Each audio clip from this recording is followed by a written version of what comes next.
Hello, this is Max on the Watergate, and welcome to yet another episode of Animaniaugust. Today we'll be looking at the third week of November of '93. In this episode, we'll be looking at episodes 41 to 45. These episodes, of course, contain a lot of stuff. A lot of funny stuff in there too. And,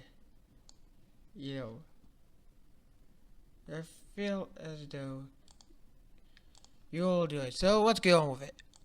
We start off with buttermilk. It makes a body bitter. This is a segment that is an obvious pastiche on the fact that buttermilk really tastes terrible, and is also, of course, a parody of the advertisements for milk. The slogan at the time was, "It does a body good." This features Slappy the Squirrel and one of her arch nemesis as she, the announcer, as she throws a bomb at him. Broadcast nuisance. This episode is definitely one of the most notable ones. Guest starring Phil Hartman as Dan Anchorman.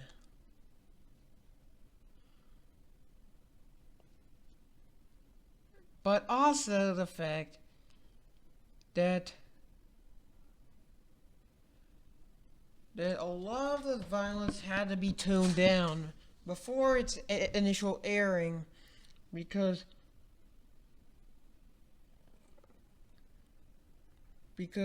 even Steven Spielberg felt it was too violent.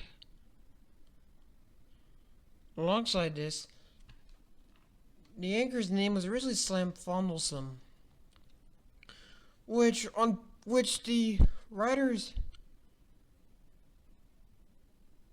intended to merely just be a pun on Sam Donaldson. Many people saw it as a joke, as fondling is a reference to sexual harassment, even though the Animaniacs may say hello there's a lot, I guess fondling is just where the line is drawn. So the anchor had to be renamed to the generic Dan Anchorman, although he's still generally a parody of Sam Donaldson.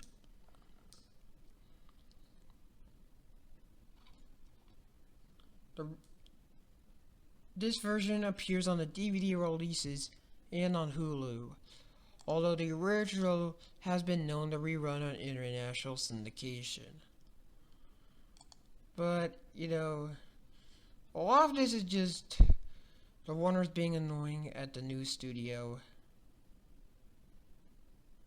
And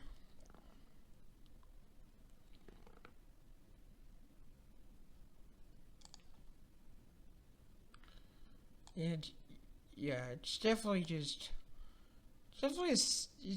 could have been way funnier, but I guess it's okay. After this is another good idea, bad idea. Good idea, having breakfast served to you in bed. Bad idea, having tennis balls served to you in bed. In fact, and here's a fun fact, the character model for Mr. Scolded's butler is the same model as the Acme Hotel concierge who appeared in the Tiny Toon Adventures film, How I Spent My Vacation. Raging Bird. With all the things that were introduced that late, I'm surprised that the Goodfeathers intro really took that long to introduce. Most of the Goodfeathers segments before it simply had the Wacko as a camera intro. But here, this was actually the first time the Goodfeathers cartoon actually featured their theme.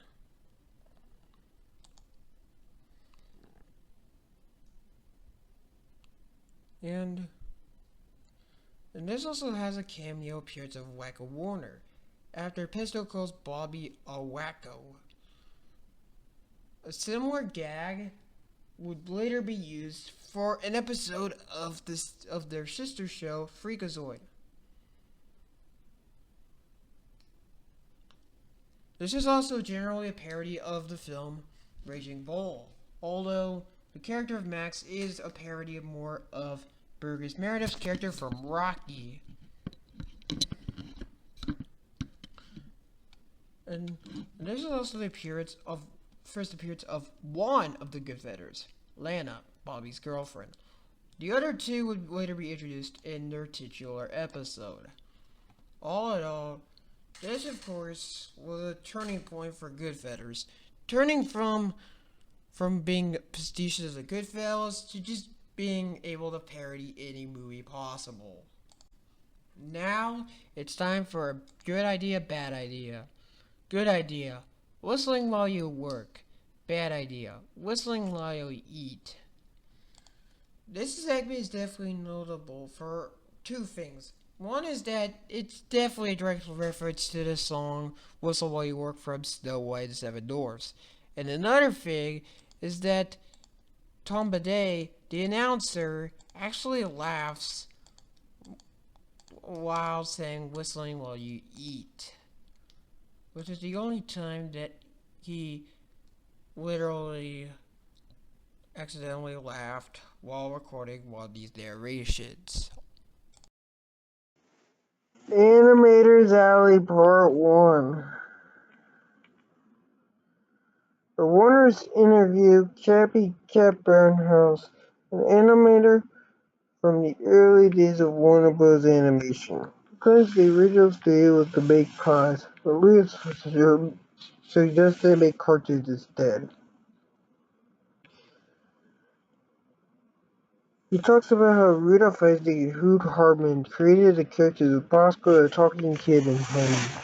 The Warners hardly paid attention to it because they find him boring. This, of course, is a reference to the creation of Warner Bros. Studios. Of course, there's no actual evidence that the original purpose of Termite Terrace was to make pies, but Bosco and Honey were legitimately the first characters they created. But honestly, this kind of creates some confusion.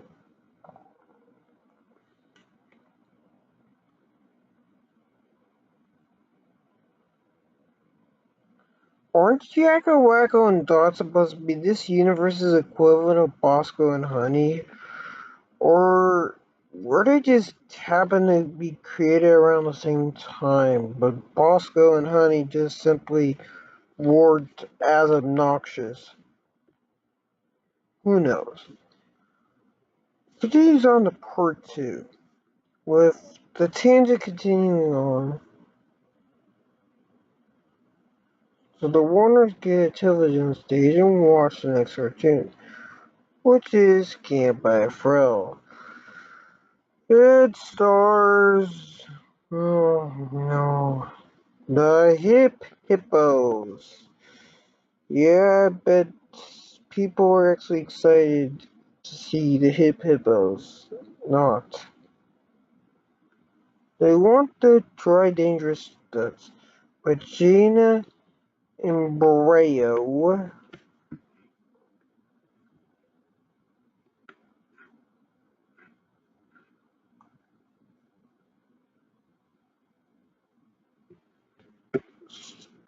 in all in a situation similar to how Buttons protects Mindy, tends to protect them from danger while getting harmed themselves.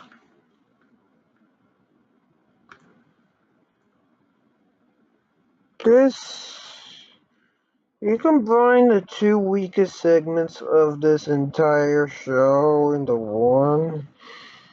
You just seriously, you combine the two weakest segments of this show into just it's not the worst, but it's pretty bad. Next up, Animation Tower Part 3.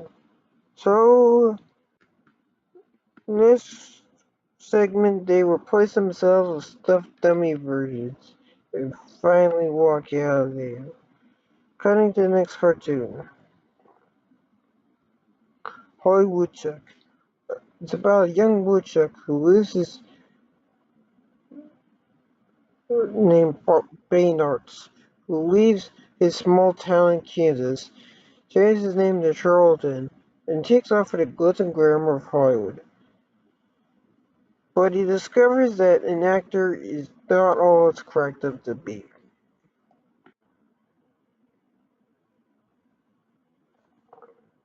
There, this of course is a reference. This is loosely a reference that Walt Disney left Kansas City to pursue Hollywood.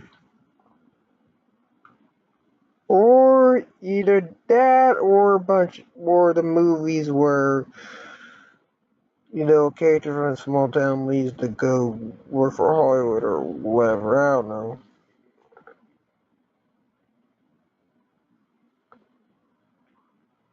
There's also a reference to the 1939 film adaptation of Wizard of Oz, with a sign with a bus passing a sign saying, "You're not in Kansas anymore."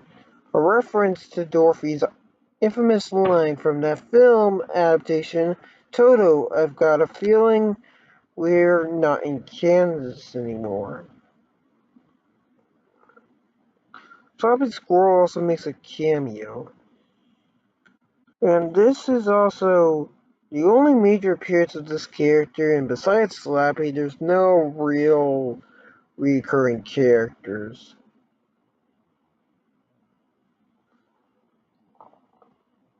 Oh no, this is an interesting one shot. We cut next to Animator's Alley Part 4, the final part. The Warriors wish each other good night. But then they wonder what happened to Cappy. So Cappy is sleeping, and the dummies of the Warriors are still seated. The head of Yakko dummy falls off, and Cappy says, "Pies! We made pies," and then goes back to sleep. Well, now we reach episode 43 of Nice and Men. Ron gets adopted and finds us taking care of a rabbit farm, while Rita's relegated to rat hunting.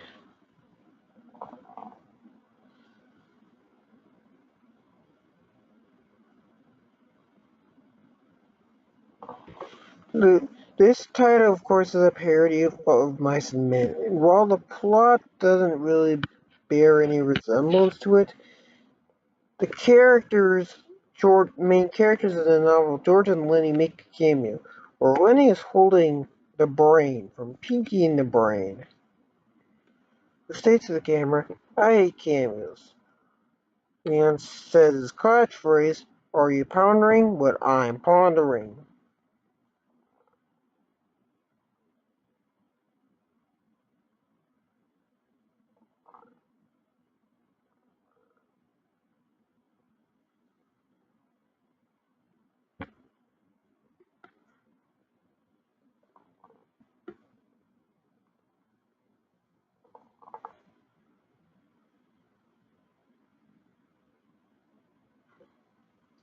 Overall, this is an okay segment. What a dump.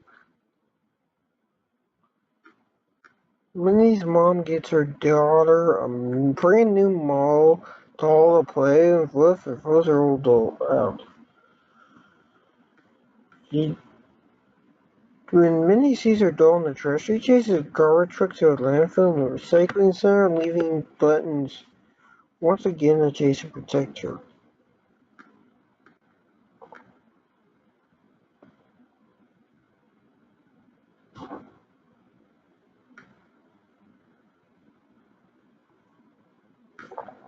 By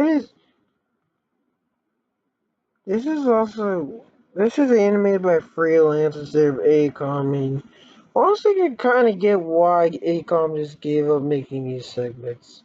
I bet they are bored of them by now, as I was.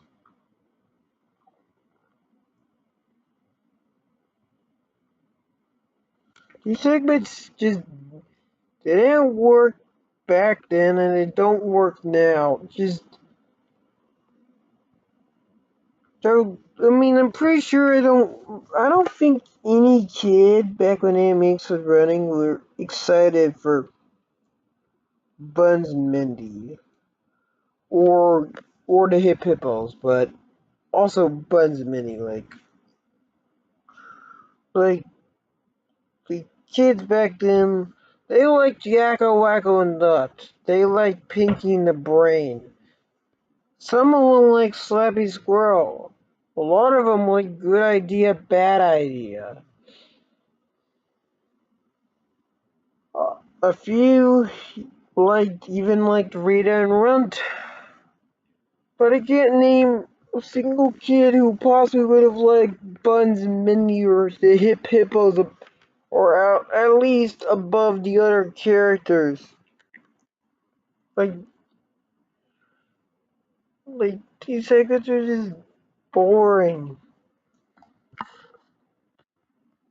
They're just, they're just boring. The chase transition. Ralph chases Wonders to the studio gates. It's simple. So very the Warners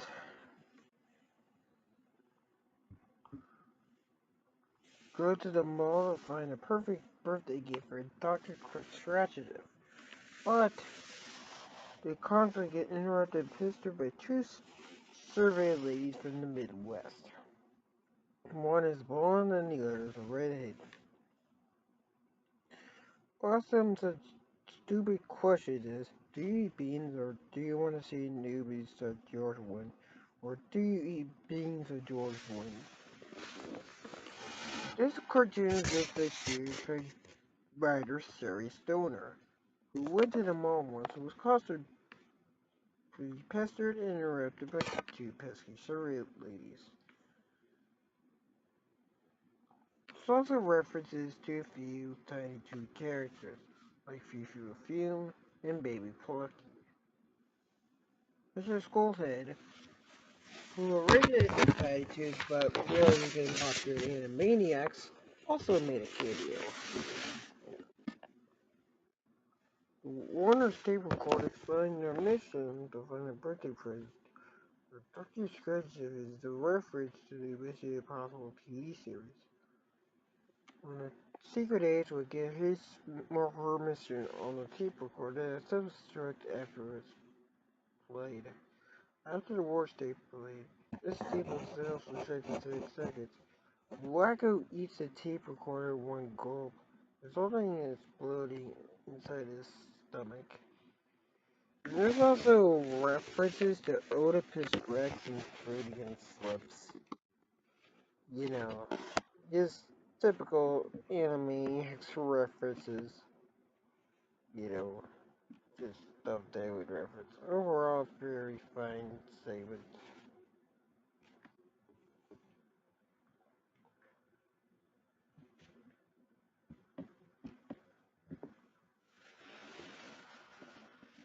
And then we first, episode 44.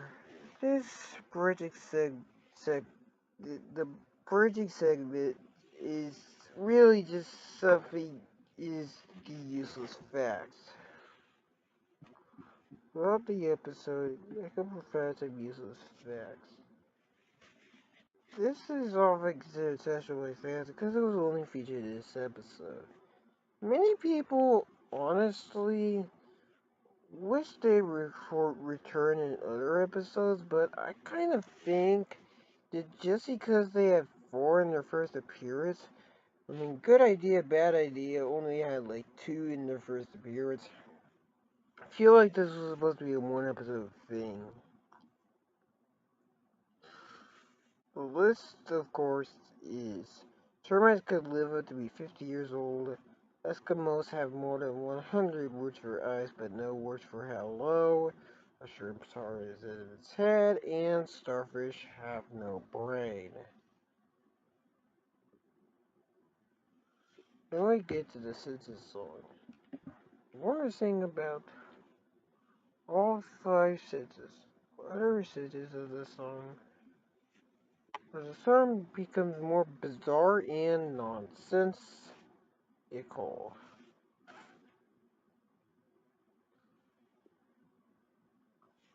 The dance the Warners perform at the beginning is notable for being reused as the idle animation for the Super Nintendo version of their video game. This is also one of the very few shorts where Wacko is not wearing his red baseball cap. Ralph appears as a Tolkien short. Helen notices a scissors taker, and Rita appears as a kitty set, walks outside the imaginary room.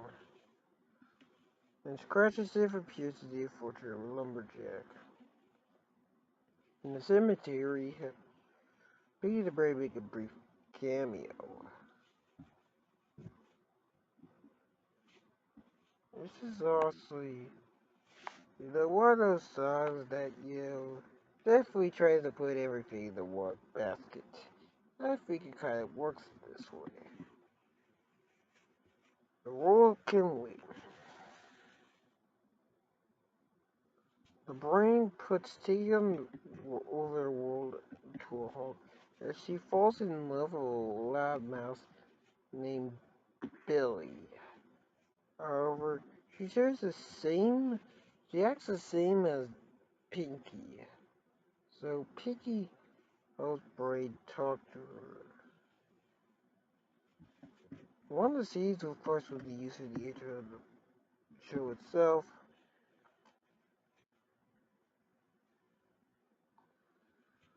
And while the character wouldn't return in another episode of either Animaniacs or Pinky in the Brain,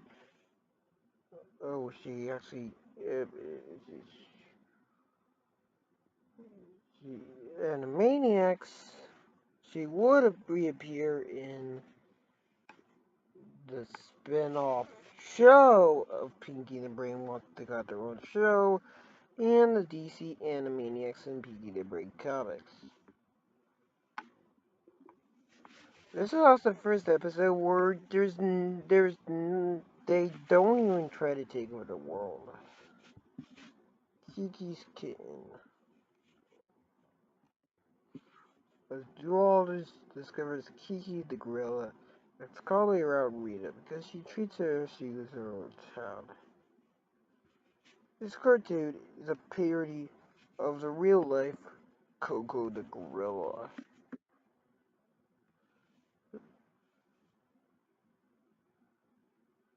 who became famous in the mid-80s for her relationship towards a kitten.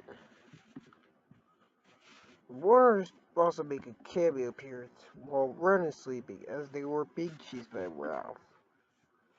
Overall, a fine segment. It's definitely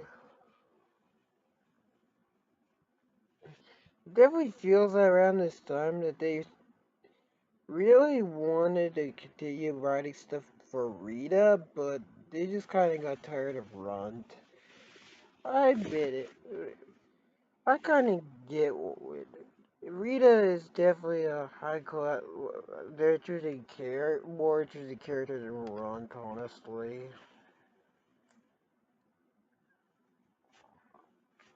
Now we move on to the final episode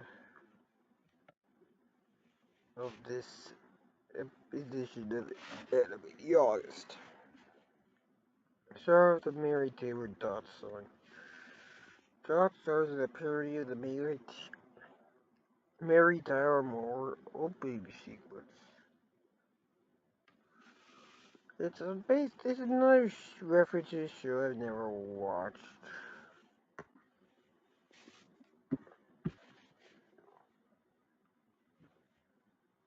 And considering that the show ended in 1977, I assume many kids in the audience didn't get the reference either. I definitely do feel that a lot of these references in these 90s cartoons are basically aimed at the baby boomer sub audience.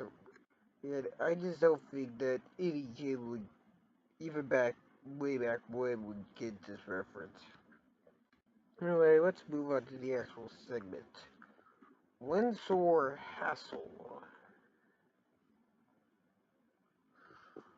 This presenter attempts to do a serious documentary about the Windsor Castle in Britain and the damage to it, which is actually a reference to a real life policy, a real life incident, as the Windsor Castle really did burn in 1992. However, the kids watching the TV would rather see a cartoon. The British presenter reluctantly changes it to a cartoon. The Warners work with the Queen of England to restore Windsor Castle in the '92 fire. After the commercial break, the Queen's mother attempts to do the documentary again, but the evil falls on her.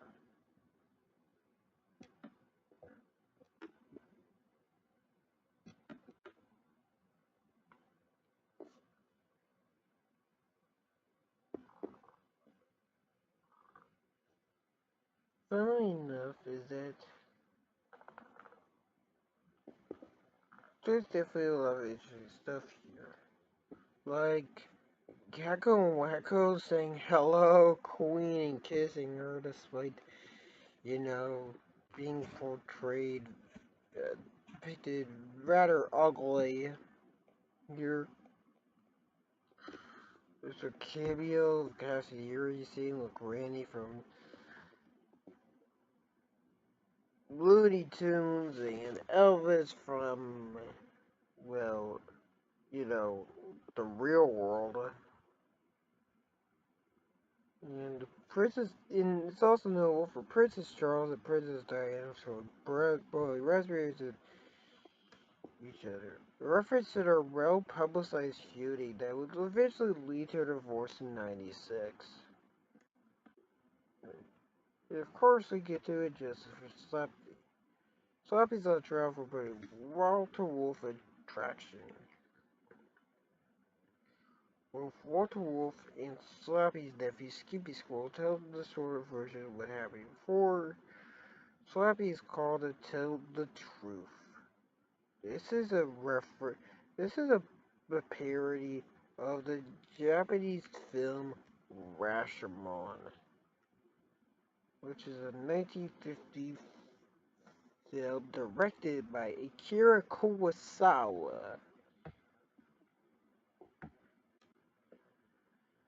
which is about a murder of a samurai that is recounted by three different people, but with their events recounted differently. Not exactly a reference to target audience children would get, or even the demographic of baby boomers.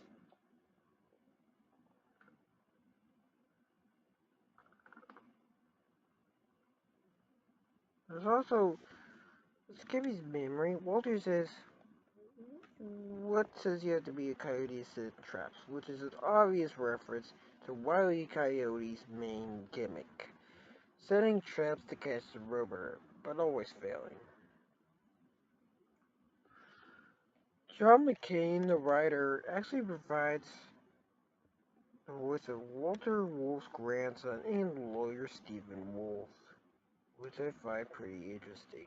And finally, the moral of the story for the day on the wheel of morality is possums have pouches like kangaroos.